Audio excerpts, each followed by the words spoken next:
are being advised to get tested twice, 3 days apart, before returning home.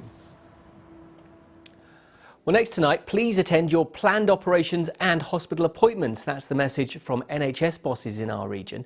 Buckinghamshire Healthcare's eye specialists were among the first to resume surgery just weeks after the first lockdown, and so far have completed almost 2,000 successful cataract operations. In a moment, we'll speak to our reporter Sarah Loudon about how hospitals in our region are coping, but first she's been to visit the team in Aylesbury. Come and have a seat here for me. Bernice has arrived for her routine cataract operation, a 15-minute procedure that replaces the lens in the eye with a plastic one to improve vision.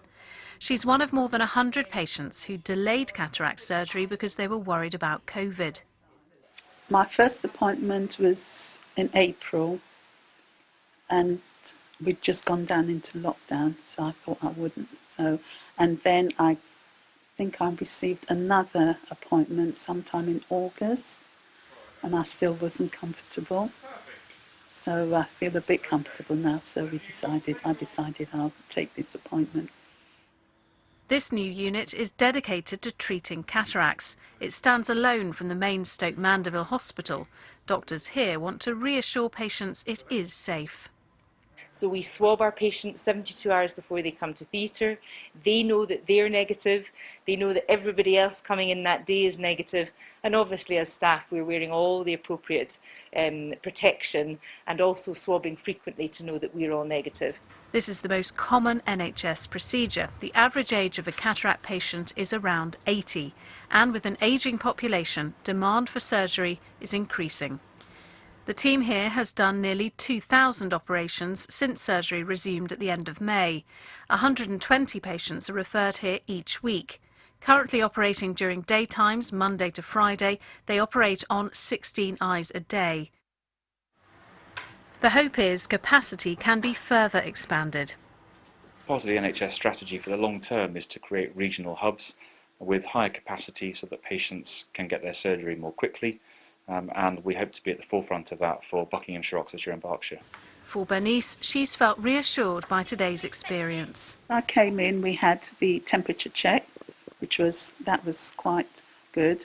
And, you know, everyone else is wearing protection, and so I felt quite safe.